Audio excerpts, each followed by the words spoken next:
Alors imaginez quelqu'un qui trouve un clochard dans la rue et qui a pas, parce qu'il est un SDF, il est là, jeté, va l'aider, va lui donner. Combien de nourriture nous gâchons, nous jetons dans les mariages, par exemple? Il y a beaucoup de nourriture qui se jette. Et il y a des pauvres de l'autre côté qui mangent rien.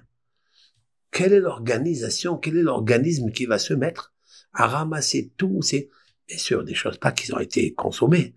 Vous avez beaucoup de plats, la marmite je sais pas, de viande ou de couscous, qui ont été pris, mais on a laissé dans la fond de la marmite. Qu'est-ce que font les traiteurs? Comment ils traitent les restants, le reste? Ils le jettent. Est-ce qu'il y a un organisme, si Dieu veut, en Israël ou dans le monde? J'ai connu un ami, très terrible, un ami juif qui a un associé musulman. Écoutez ça. Je vais vous dire quelque chose de vrai. De vrai. Un ami à moi, un de mes élèves, il est dans les affaires. Il a un ami musulman. Ils mangeaient un sandwich kasher, les deux. Ils ont été à leur bureau. Ils sont partis manger dans un restaurant, un sandwich. Donc, ils ont fini le sandwich. Et il restait encore un grand morceau de viande, d'accord, un rôti avec la moutarde, avec la mayonnaise, etc.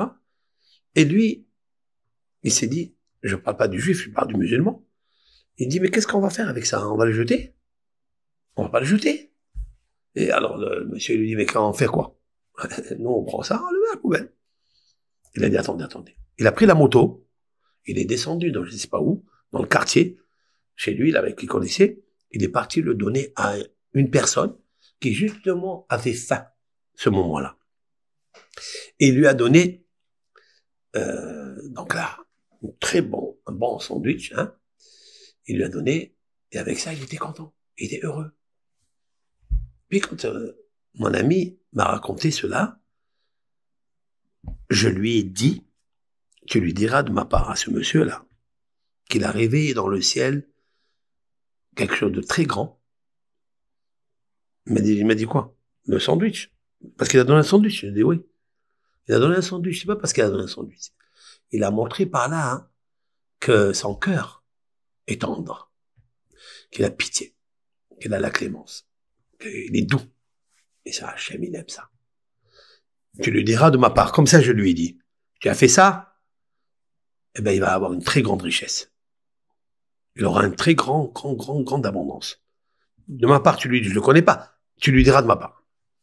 Chers amis, je vous dis, je vous témoigne que cette personne-là, en 2-3 ans, a fait une fortune. Voilà. Une fortune. Maintenant, pourquoi il m'a raconté ça? Pourquoi moi je lui ai dit ça?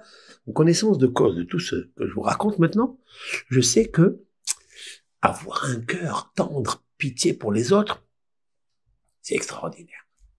C'est extraordinaire. D'abord, il n'a pas jeté le sandwich, parce que le sandwich, c'est baltachrit. Il est interdit de jeter de la nourriture, donc on peut la consommer. Ça enlève la parnassa. Ça enlève l'abondance.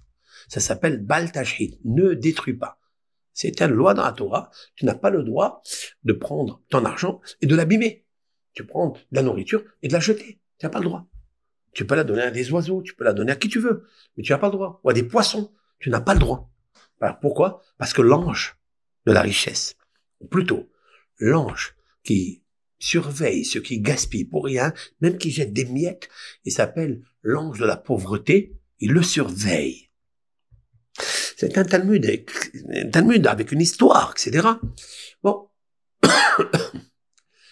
Et il le surveille. Donc cette personne-là qui a pris ce sandwich, il le sait pas. Il sait pas qu'il y a un ange nominateur sur la pauvreté. Il le sait pas.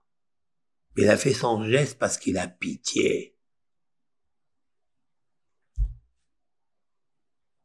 Mais il a réussi aujourd'hui dans sa vie. Et ce qui est extraordinaire, c'est que le juif qui s'est associé avec lui, lui aussi, s'est enrichi. Et ça, c'est beau.